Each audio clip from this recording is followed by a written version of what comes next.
Jual aplikator perusahaan minta disetor 20%. Gimana ojol? Setuju 20%?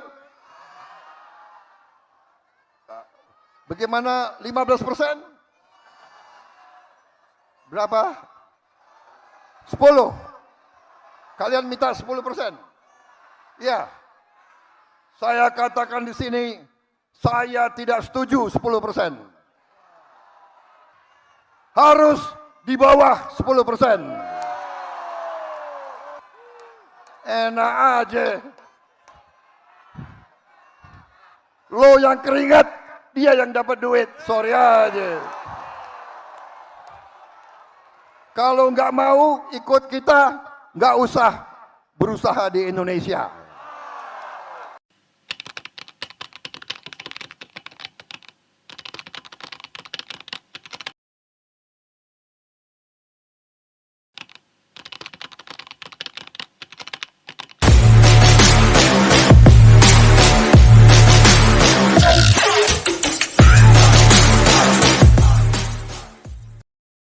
Bayangkan seorang pengemudi ojek online di hiruk-pikuk jalanan Jakarta baru saja mendengar berita besar di pagi hari. Mulai sekarang aplikator hanya boleh mengambil potongan maksimal 8%. Di permukaan ini terdengar seperti kemenangan mutlak dan kabar gembira yang sudah lama dinantikan. Selama bertahun-tahun, dari setiap pesanan yang diselesaikan, pengemudi selalu merasa bahwa merekalah yang menanggung beban terberat membeli bensin, menerjang hujan lebat, terjebak dalam kemacetan lalu lintas yang melelahkan, dan menghadapi risiko pembatalan oleh pelanggan. Sementara itu, potongan aplikasi yang mencapai 20% terasa seperti beban statis yang tak terhindarkan dan mencekik perlahan. Kini pemerintah melangkah masuk dengan otoritasnya dan menyatakan bahwa sudah saatnya pengemudi mempertahankan bagian yang jauh lebih besar dari hasil keringat mereka, yakni sekitar 92% per pesanan. Di atas kertas, ini adalah sebuah perayaan besar bagi kaum pekerja gig, namun sebagai seorang ekonom perilaku, saya harus mengajak Anda untuk melihat lebih dekat ke dalam mekanisme pasar. Dalam ilmu ekonomi, ada pepatah yang mengatakan bahwa kemenangan yang terlihat sangat indah dari kejauhan seringkali menyembunyikan tagihan yang mahal di bawah meja. Kebijakan ini, meski berniat mulia, berisiko memicu serangkaian konsekuensi tak terduga yang justru dapat merugikan pihak yang ingin dilindungi. Masalahnya bukanlah tentang apakah melindungi pengemudi itu benar atau salah. Melindungi pekerja ojol adalah sebuah keharusan moral dan ekonomi yang tidak bisa ditawar. Ojol di Indonesia bukan sekadar mode transportasi biasa, ia adalah urat nadi kehidupan perkotaan modern. Mereka mengantar pekerja ke kantor tepat waktu, mengirimkan makanan ke rumah-rumah, mendistribusikan paket penting, menyelamatkan pagi yang terlambat, dan yang paling utama, seringkali menjadi tulang punggung finansial serta sumber pendapatan utama bagi seluruh keluarga. Keberadaan mereka menyokong efisiensi ekonomi kota yang bergerak cepat. Tapi pertanyaan yang jauh lebih berbahaya dan mendasar adalah, jika pemerintah memaksa potongan atau komisi aplikasi turun drastis dari 20% menjadi hanya 8%, kemana hilangnya biaya yang terpotong itu? Uang dalam sistem ekonomi tidak pernah sekadar menguap ke udara begitu saja. Ia tidak lenyap. Ia hanya berubah bentuk, berpindah tangan, atau meresap ke dalam celah-celah struktur harga yang baru. Penurunan batas atas komisi ini berarti ada pendapatan raksasa yang tiba-tiba hilang dari pembukuan perusahaan penyedia aplikasi, dan pasar akan merespons kehilangan ini dengan caranya sendiri yang seringkali brutal. Sebelumnya, setiap perjalanan ojol adalah sebuah persamaan matematika yang sangat kompleks di belakang layar. Pelanggan membayar sejumlah uang, pengemudi menerima bagian terbesarnya. Aplikasi mengambil komisi 20% bukan sekadar untuk disimpan di brankas keuntungan, melainkan untuk mengoperasikan sebuah ekosistem digital raksasa. Komisi tersebut mendanai integrasi peta digital yang akurat, pemeliharaan server berkapasitas tinggi agar aplikasi tidak macet, layanan pelanggan 24 jam, sistem anti penipuan, asuransi dasar, promosi, pemasaran, hingga pengembangan algoritma distribusi pesanan yang rumit. Selain itu, komisi tersebut juga digunakan untuk penanganan keluhan biaya gerbang pembayaran atau payment gateway, gaji ribuan karyawan di belakang layar, dan bahkan menutupi kerugian besar yang selama ini rela ditanggung oleh banyak platform demi memperluas pangsa pasar. Ketika komisi dicekik dari 20% menjadi 8%, pemerintah sebenarnya tidak hanya memotong margin keuntungan dari perusahaan aplikasi. Lebih dalam dari itu, pemerintah sedang memotong urat nadi anggaran operasional dari seluruh pasar digital tersebut. Anggaran yang selama ini melumasi roda transaksi antara pengemudi dan penumpang. Pada awalnya, pengemudi tentu akan merasa sangat lega. Mari kita ambil contoh sederhana. Untuk sebuah pesanan senilai Rp20.000, sebelumnya aplikasi mungkin mengambil Rp4.000 dan kini dengan aturan baru, aplikasi hanya boleh mengambil Rp1.600. Pengemudi melihat angka di layar ponselnya dan berpikir, akhirnya saya mendapatkan keadilan yang sepantasnya. Akhirnya keringat saya dihargai lebih tinggi. Namun pasar tidak pernah berhenti pada perhitungan satu pesanan tunggal. Pasar adalah akumulasi dari jutaan keputusan kecil yang diulang setiap hari oleh jutaan aktor ekonomi yang berbeda. Dan ketika pendapatan pada setiap pesanan turun tajam bagi pihak platform tersebut akan melakukan apa yang selalu dilakukan oleh setiap entitas bisnis yang batas keuntungannya ditekan. Mereka akan memotong biaya operasional, menaikkan biaya di tempat lain yang tidak diatur oleh regulasi, mengurangi anggaran promosi besar-besaran, memperketat syarat dan ketentuan bonus bagi pengemudi, atau mengkalibrasi ulang algoritma untuk hanya memprioritaskan pesanan-pesanan yang paling menguntungkan. Bisnis tidak akan membiarkan diri mereka berdarah tanpa melakukan manuver pertahanan. Titik rasa sakit pertama dari perubahan ini akan langsung jatuh pada sektor promosi. Konsumen di Indonesia sudah sangat terbiasa, bahkan mungkin kecanduan dengan budaya voucher, uang kembali atau cashback, layanan pesan antar gratis, diskon makanan, dan promo besar-besaran di akhir bulan. Tapi kita harus ingat, uang promosi ini tidak jatuh dari langit. Ia biasanya berasal dari kantong anggaran platform, subsidi restoran, merek dagang, atau dari strategi bakar uang investor untuk mempertahankan loyalitas pelanggan. Ketika komisi dibatasi secara ketat, aplikasi akan kehilangan peluru finansial untuk terus memberikan subsidi harga. Akibatnya pelanggan membuka aplikasi dan tiba-tiba melihat biaya pengiriman yang jauh lebih tinggi, jumlah voucher yang tersedia menyusut drastis, dan pesanan makanan terasa kurang menarik karena harganya kembali ke tingkat normal tanpa diskon. Menghadapi harga yang melonjak, elastisitas permintaan mulai bekerja. Sebagian orang yang memiliki daya beli tinggi mungkin tetap akan memesan, tetapi sebagian besar lainnya akan mulai berpikir ulang. Mereka akan kembali memasak sendiri, berjalan kaki ke warung dekat rumah, atau sekadar membatalkan niat untuk jajan. Volume transaksi secara keseluruhan akan mulai menyusut. Ketika pelanggan mulai jarang memesan, pengemudi memang tidak kehilangan uang pada satu pesanan yang berhasil. Tetapi pengemudi kehilangan sesuatu yang jauh lebih krusial bagi kelangsungan hidup mereka, frekuensi pesanan. Disinilah letak paradoks terbesar dari kebijakan pembatasan tarif ini. Sebuah regulasi yang dilahirkan dengan niat suci untuk meningkatkan pendapatan pada setiap pesanan, pada kenyataannya dapat menghancurkan total pendapatan yang dibawa pulang oleh pengemudi di penghujung hari. Ini adalah ilusi matematika yang sering menipu mata pengambil kebijakan yang hanya melihat satu sisi dari persamaan. Coba kita hitung secara rasional jika sebelumnya seorang pengemudi menerima persentase yang lebih kecil pada setiap pesanan tetapi mampu menyelesaikan 20 pesanan dalam sehari berkat ramainya pelanggan yang memakai promo. Lalu setelah regulasi baru diterapkan, ia menerima persentase yang jauh lebih besar pada setiap pesanan, tetapi karena pelanggan kabur ia hanya mendapatkan 12 pesanan sehari.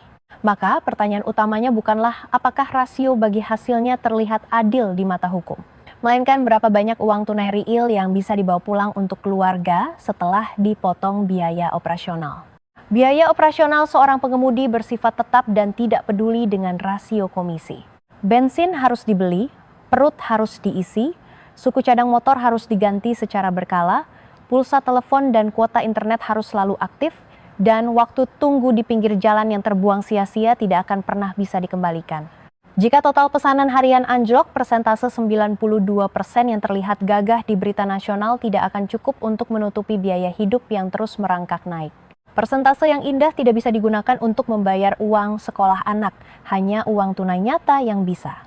Dari titik ini, cerita kita bergeser masuk ke dalam wilayah konsep ekonomi mikro yang sangat fundamental, batas harga tertinggi atau price ceiling, dan dampaknya terhadap distorsi pasar. Ketika negara menetapkan batas atas yang terlalu rendah untuk bagian pendapatan yang boleh diterima oleh platform, pada dasarnya negara sedang mendikte perusahaan. Anda harus menyediakan tingkat layanan yang sama persis untuk jumlah pengguna yang sama besarnya, dengan kualitas server dan keamanan yang sama, tetapi Anda hanya diizinkan untuk mempertahankan uang yang jauh lebih sedikit. Ini adalah rumus untuk menciptakan ketidakseimbangan sistemik. Jika biaya real untuk menjalankan ekosistem tersebut tidak benar-benar turun, maka sistem pasar yang cerdas akan mencari jalan keluar dan mengatur dirinya sendiri melalui mekanisme lain. Ia bisa menyelinap masuk dalam bentuk biaya layanan baru yang dibebankan langsung kepada pelanggan, biaya platform tambahan, biaya pemrosesan transaksi, atau yang paling menyakitkan bagi pengemudi, penghapusan bonus jam sibuk dan pengurangan insentif harian yang selama ini menjadi andalan mereka. Pengemudi mungkin merasa menang saat membaca berita utama di koran, tetapi mereka berisiko kalah telak di dalam kotak hitam algoritma. Di masa lalu ketika komisi masih cukup tebal, aplikasi memiliki ruang finansial untuk menyebar bonus yang melimpah, memancing pengemudi agar mau keluar rumah di saat hujan badai, di tengah kemacetan jam pulang kantor, atau pada hari libur nasional. Namun ketika margin pendapatan aplikasi menjadi sangat tipis, keran bonus ini adalah hal pertama yang akan diputar hingga tertutup rapat. Pada titik tersebut, pengemudi memang secara teori dan legalitas berhak menyimpan 92% dari tarif dasar perjalanan. Namun tanpa adanya bonus tambahan, mereka harus menghabiskan waktu berjam-jam lebih lama di jalanan, membakar lebih banyak bahan bakar, dan menguras lebih banyak tenaga hanya untuk mencapai tingkat pendapatan harian yang sama. Dengan kata lain, irisan kue yang diberikan kepada pengemudi memang terlihat jauh lebih besar, tetapi ukuran kue secara keseluruhan telah menyusut drastis, sebuah kemenangan persentase di atas penderitaan absolut. Kita harus memahami hakikat dari bisnis ini. Perusahaan teknologi raksasa seperti Gojek, Grab, atau platform lokal yang lebih kecil tidaklah sama dengan toko kelontong tradisional yang hanya perlu membuka pintu besi dan menunggu pembeli datang. Di satu sisi ada jutaan pelanggan yang menuntut layanan cepat dan murah, di sisi lain ada jutaan pengemudi yang menuntut penghasilan layak, dan di tengah-tengahnya berdetak sebuah algoritma yang bertugas menjaga keseimbangan rapuh di antara keduanya. Keseimbangan ini sangat sensitif. Jika biaya yang dibebankan kepada pelanggan dinaikkan untuk menutupi kerugian platform, pelanggan akan pergi. Jika pendapatan total pengemudi menurun karena sepinya pesanan, pengemudi akan mematikan aplikasi dan mencari pekerjaan lain. Jika pesanan merosot, pengemudi yang aktif secara online akan semakin sedikit. Jika pengemudi sedikit, waktu tunggu pelanggan untuk mendapatkan kendaraan akan menjadi sangat lama. Dan jika waktu tunggu lama, pelanggan yang tersisa pun akhirnya akan ikut menghapus aplikasi tersebut. Ini adalah efek domino yang mematikan. Sebuah perubahan kecil atau intervensi paksa pada satu variabel seperti persentase komisi dapat memicu reaksi berantai yang menghancurkan seluruh ekosistem. Khususnya di lanskap transportasi Indonesia, ojol tidak beroperasi di ruang hampa. Mereka menghadapi kompetisi brutal di dunia nyata melawan angkot, bus Transjakarta, kereta KRL, penggunaan sepeda motor pribadi, warung makan di ujung gang, layanan kurir konvensional, dan yang paling tangguh, kebiasaan berhemat masyarakat kelas menengah ke bawah. Ketika biaya hidup secara umum sedang meningkat, pengguna aplikasi menjadi makhluk ekonomi yang sangat sensitif terhadap perubahan harga sekecil apapun. Namun bagi seorang mahasiswa yang indekos, seorang pekerja kantoran dengan gaji pas-pasan, atau seorang ibu rumah tangga yang ingin memesan makanan untuk anaknya, hilangnya subsidi ongkos kirim adalah alasan penentu antara menekan tombol pesan atau menutup aplikasi dan memasak mie instan. Pasar platform digital bernafas dan bertahan hidup murni berdasarkan volume transaksi yang masif, bukan margin per transaksi yang tebal. Jutaan transaksi receh adalah bahan bakar utama mereka. Dan dampak getaran ini tidak berhenti pada perusahaan teknologi atau pengemudi ojol saja. Gelombang kejutnya akan segera menghantam sektor real, menembus layar ponsel, dan berdampak langsung pada kelangsungan hidup warung-warung makan kecil, UMKM, dan pedagang kaki lima yang selama ini menjadi mitra merchant. Sebuah kedai ayam geprek berskala kecil di sudut kota Bandung atau Surabaya tidak lagi sekadar menjual makanan kepada orang yang kebetulan lewat di depan toko mereka. Berkat integrasi aplikasi, mereka tiba-tiba memiliki kemampuan untuk menjangkau radius pasar yang jauh lebih luas. Namun, jika platform terpaksa memangkas anggaran promosi, mengurangi prioritas visibilitas di halaman utama aplikasi, maka kedai-kedai kecil inilah yang akan tercekik pertama kali. Mereka akan kehilangan exposure digital. Restoran besar dengan rantai waralaba raksasa dan anggaran pemasaran yang tebal mungkin masih sanggup bertahan menghadapi kenaikan biaya merchant. Namun warung kecil milik warga biasa jelas tidak memiliki kemewahan tersebut. Dengan demikian, sebuah kebijakan tarif yang di atas kertas tampak hanya mengatur hubungan antara aplikasi dan pengemudi ojol, pada realitasnya dapat menyebar layaknya virus ekonomi. Kebijakan ini merembes dan melukai para penjual makanan, kurir barang, pelanggan setia, hingga mengganggu kelancaran rantai pasok perkotaan secara keseluruhan. Poin ironis dari seluruh drama regulasi ini adalah bahwa pemerintah sebenarnya memiliki niat yang luhur. Mereka sungguh-sungguh ingin memperbaiki ketidakadilan yang nyata. Pengemudi ojol selama ini memang menanggung risiko yang sangat asimetris. Mereka tidak memiliki gaji pokok tetap, jaminan asuransi kesehatan yang komprehensif seringkali absen, tidak ada batasan jam kerja yang manusiawi. Pendapatan mereka sangat bergantung pada kemurahan hati algoritma yang tak terlihat, dan mereka harus menanggung sendiri fluktuasi harga bensin serta depresiasi kendaraan. Ketidakadilan ini sangat nyata dan butuh intervensi. Namun, jika pemerintah mencoba mengobati penyakit sistemik ini hanya dengan cara primitif, yakni mematok paksa angka komisi sebesar 8%, kebijakan tersebut berisiko besar melakukan kesalahan diagnosis medis dalam ekonomi. Mereka mengobati gejalanya, bukan akar penyakitnya. Akar penyakitnya bukanlah sekadar berapa persen aplikasi mengambil potongan, melainkan ambiguitas status hukum pengemudi di dalam lanskap ekonomi gig. Mereka tidak diakui secara penuh sebagai karyawan yang berhak atas pesangon, namun mereka juga tidak sepenuhnya bebas layaknya pengusaha independen. Mereka terjebak di area abu-abu. Jika negara benar-benar ingin memosisikan pengemudi ojol sebagai pekerja yang bermartabat dan butuh perlindungan, maka kerangka pertanyaannya harus diperluas melampaui sekadar angka persentase. Pertanyaan kritisnya adalah, siapa yang secara hukum wajib membayar premi asuransi kecelakaan? Bagaimana cara menghitung standar pendapatan bersih minimal per jam? Apakah jam kerja mereka dipantau agar tidak membahayakan keselamatan di jalan? Apakah data algoritma pembagian pesanan terbuka untuk diaudit? Apakah ada mekanisme banding yang adil saat akun mereka tiba-tiba dibekukan secara sepihak oleh sistem mesin? Dan ketika pelanggan membatalkan pesanan secara sewenang-wenang setelah makanan dibeli, siapa yang menanggung kerugian finansial tersebut? Jika kebijakan negara hanya rabun jauh dan terpaku pada angka 8%, ia mungkin akan menciptakan ilusi keadilan yang menenangkan publik untuk sesaat. Para politisi bisa bertepuk tangan. Namun, pendekatan dangkal ini mengabaikan lubang-lubang struktural yang membuat kehidupan pekerja gig benar-benar rentan dan bimbang setiap harinya. Ilusi persentase ini berbahaya karena ia membuat kita merasa seolah-olah masalah telah diselesaikan. Tentu saja, perusahaan platform teknologi juga tidak sepenuhnya suci dalam narasi ini. Selama bertahun-tahun, mereka memacu pertumbuhan valuasi dengan strategi buku teks yang sangat agresif, membakar uang investor untuk memberikan subsidi harga guna memonopoli pelanggan, menebar bonus tak masuk akal untuk merekrut jutaan pengemudi, lalu perlahan-lahan, ketika pasar sudah terbentuk dan menjadi ketergantungan, mereka mulai memeras sistem untuk memaksimalkan ekstraksi keuntungan. Pengemudi merasa terjebak, mereka ditarik masuk oleh janji manis penghasilan jutaan, lalu perlahan dicekik oleh perubahan sepihak pada algoritma. Melihat rekam jejak eksploitatif ini, tuntutan publik agar negara turun tangan melakukan intervensi sangatlah rasional dan dapat dibenarkan. Namun, melakukan intervensi ekonomi makro itu ibarat melakukan operasi bedah saraf.